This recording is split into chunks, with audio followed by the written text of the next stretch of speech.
Bismillahirrahmanirrahim. Assalamualaikum warahmatullahi wabarakatuh. Alhamdulillahirabbil alamin. Hamdan katsiran thayyiban mubarakan fih kama yuhibbu rabbuna tabaraka wa ta'ala wa yarda. Asyhadu an la ilaha illallah wahdahu la syarikalah wa asyhadu anna Muhammadan abduhu wa rasuluh. Allahumma salli wa sallim wa zid wa barik ala nabiyyina Muhammadin sallallahu alaihi wasallam wa ala alihi wa ashabihi wa man ihtada bihadihi wa istanna bi sunnatihi ila yaumiddin, amma ba'd.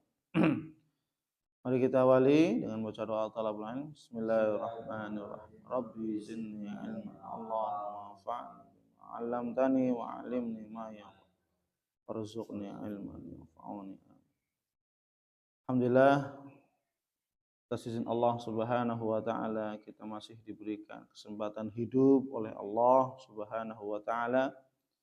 Masih diberikan kenikmatan sampai saat ini, detik ini.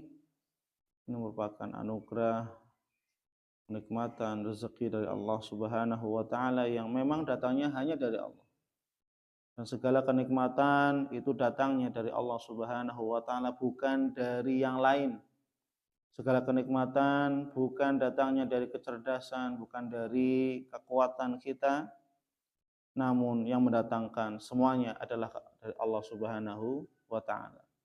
Wa ma bikum min ni'matin faminallah. Maka tidak ada satupun nikmat yang datang kepada kita, tidak ada satupun nikmat yang kita rasakan sampai saat ini, detik ini, faminallah, kecuali dari Allah Subhanahu wa taala. Kecerdasan kita dari Allah, kekuatan kita dari Allah, ilmu kita dari Allah. Maka apa yang kita punya? Kita tidak punya apa-apa. Kita hanya dititipi oleh Allah Subhanahu wa taala. Maka orang yang dititipi rezeki, nikmat ya dari Allah Subhanahu wa taala, maka wajib dia untuk bersyukur kepada Allah Subhanahu wa taala dengan cara tetap kita istiqomah menjaga iman kita, menjaga Islam kita, menjaga ya hati kita untuk tetap teguh di atas Islam, untuk tetap istiqomah beribadah kepada Allah Subhanahu wa taala sampai ajal menjemput kita masing-masing. Amin amin ya rabbal alamin. Baik, insyaallah kita akan melanjutkan terkait dosa besar yang ke-16, yaitu masih membicarakan tentang kesaksian palsu atau syahadatuz zur. Kemarin kita sudah sampaikan tentang dalil-dalilnya dan macam ya. Sekarang kita akan melanjutkan ya terkait tentang kesaksian palsu, yaitu Imam Az-Zahabi rahimahullah, beliau mengatakan dalam kitabnya ya, orang yang memberikan kesaksian palsu maka dia telah menimbulkan, memunculkan dosa-dosa besar yang lain. Ya.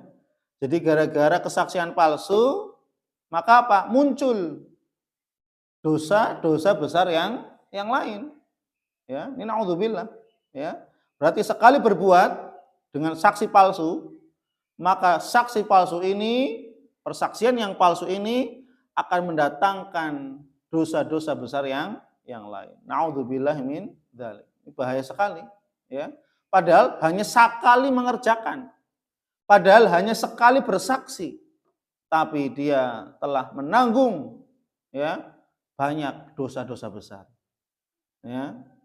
Yang pertama, ya, orang yang memberikan kesaksian palsu maka dia telah menimbulkan, mendatangkan dosa besar. Yang pertama adalah apa? Membuat-buat dusta. Menimbulkan dusta-dusta yang lain. Nah, kenapa? Saksi palsu. Ya. Saksi palsu. Mengarang-arang cerita, membuat-buat cerita yang tadinya harusnya seperti ini dirubah menjadi seperti ini. Ya tadi. Jadi semuanya berdasarkan dusta. Membuat-buat dusta. Sehingga apa? Terus ya menimbulkan dusta-dusta yang lain terhadap saudaranya. Ya, naudzubillah. Maka di sini Allah Subhanahu wa taala berfirman, Innallaha la yahdi man huwa musrifun kadzdzab. Quran surat Al-Mu'min ya, ayat 28. Sesungguhnya Allah Subhanahu wa taala tidak akan memberikan petunjuk kepada orang yang huwa musrifun kadzdzab, dia orang yang melampaui batas, kadzdzab lagi pendusta. Kadzdzab itu berarti orang yang penuh dengan dusta.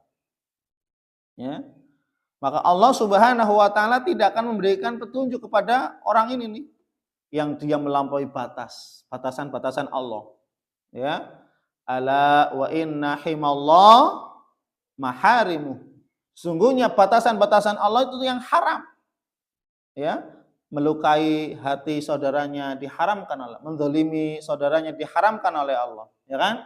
Merampas hak orang lain, menghinakan orang lain, menyepelekan orang lain, bahkan darah orang lain, harta orang lain.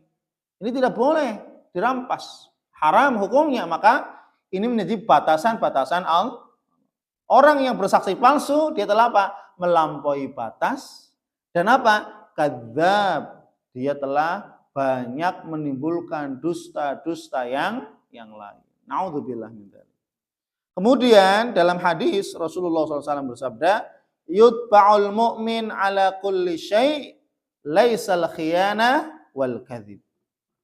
Seseorang mukmin diciptakan dengan segala kecenderungan sifat atau tabiat.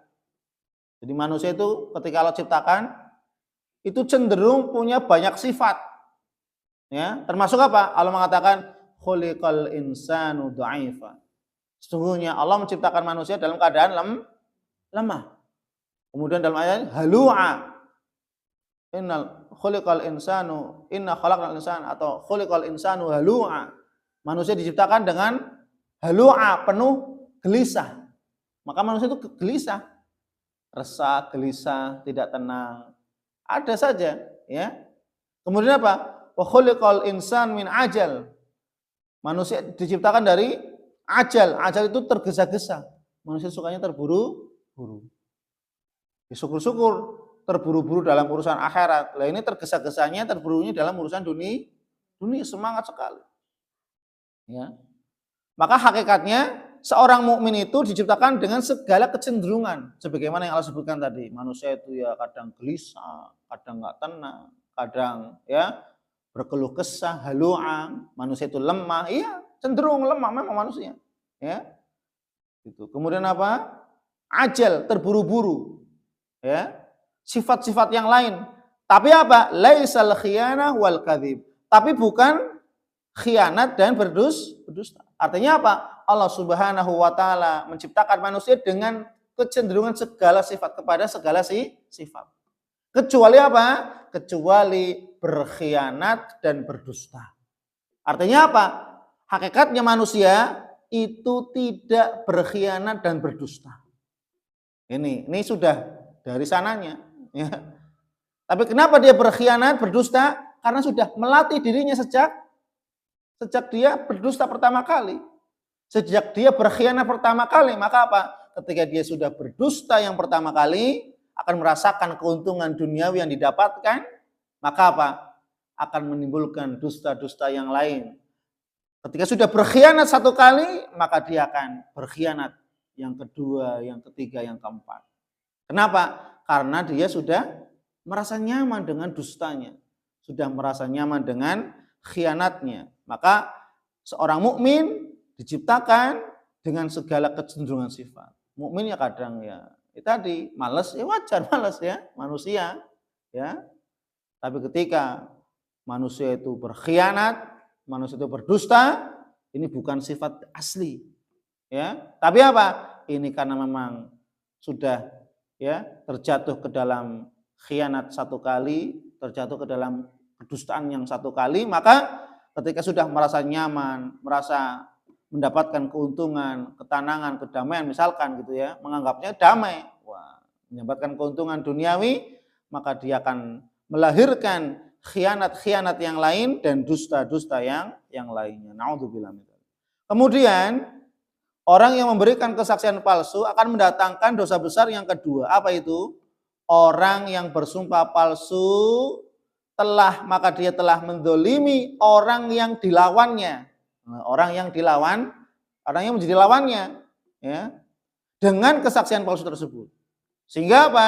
Dia bisa mengambil hartanya, merampas, menghinakan kehormatannya, bahkan apa? Menghilangkan nyawa lawannya.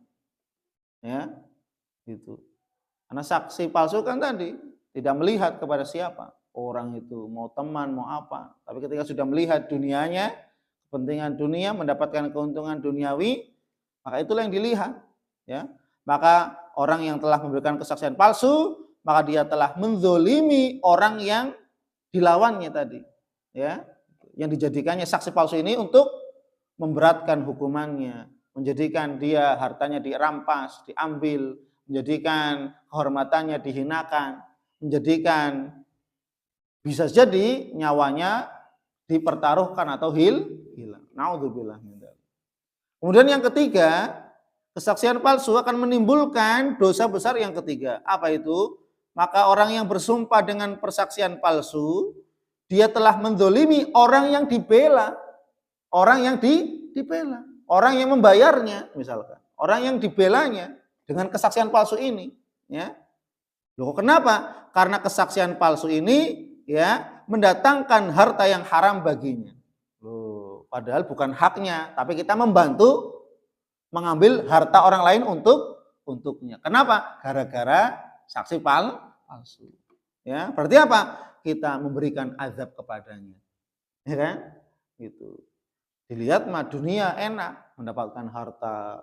Lihatnya enak, tapi padahal hakikatnya orang yang bersaksi palsu telah menzolimi orang yang dibela dengan cara memberikan sepotong azab dari kekayaan. Ya, dari kekayaan yang telah dirampas, ya. Karena kesaksian palsu tersebut, maka dia wajib mendapatkan siksa ancaman dari Allah Subhanahu wa taala di neraka. Sebagaimana sabda Nabi sallallahu alaihi wasallam dalam hadis yang sahih, ya. Riwayat Bukhari, "Man qadaitu lahu min mali akhihi fala ya'khudhuhu fa innama aqta'u lahu qit'ah minan nar."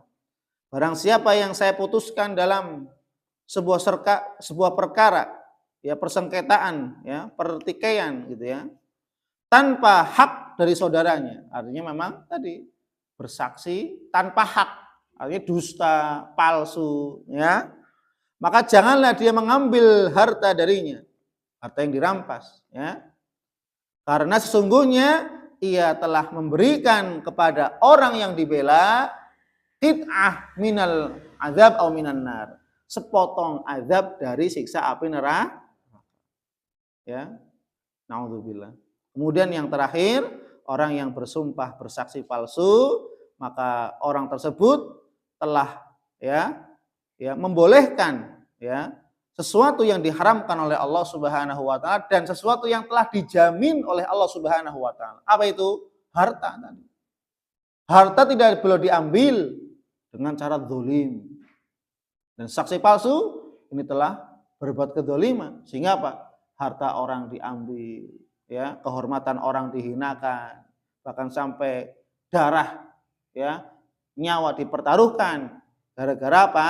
Saksi palsu. Maka Nabi bersabda dalam hal ini, kullul muslim alal muslim haram, damuhu wa maluhu wa irduhu.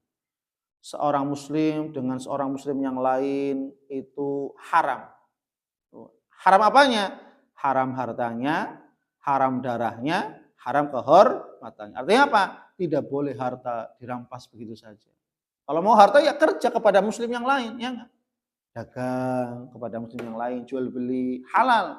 Yang halal tentunya, ya, jual beli yang halal. Kemudian apa? Tidak boleh menghalalkan darahnya, membunuh, tidak boleh, haram. Kemudian apa? Wa'irdu, dan tidak boleh melukai, mencederai kehormatan seorang muslim lainnya. Kemudian dalam hadis yang lain, hadis terakhir di sini, ala unabbiukum bi aqwalil kabair, maukah kalian aku tunjukkan, aku beritahukan kalian tentang dosa-dosa besar? Maka Nabi mengatakan al-isyraku billah, yaitu yang pertama adalah berbuat syirik, menyekutukan Allah Subhanahu wa taala. Yang kedua wa uququl walidain, yaitu durhaka kepada kedua orang tua. Kemudian yang berikutnya wa qauluz zur, kemudian perkataan dusta, perkataan palsu, ala wa syahadatuz zur, kemudian juga Nabi mengatakan persaksian palsu. Fama zala yukarriruha, kemudian Nabi terus mengulangi syahadatuz zur, terus diulang-ulang sampai Nabi terdiam sendiri.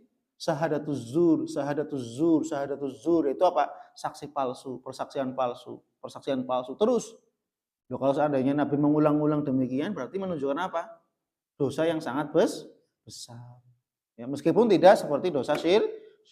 Karena apa? Karena menimbulkan dosa-dosa besar yang lainnya. Nauzubillah min dzalik. Semoga kita dijaga dari seperti ini, ya. Hal seperti ini. Nauzubillah. Salah kita cukupan. Wallahu a'lam bishawab. Subhanakallahumma wa bihamdik asyhadu an la ilaha illa anta astaghfiruka wa atubu ilaik wa a'fu minkum. Wassalamualaikum warahmatullahi wabarakatuh.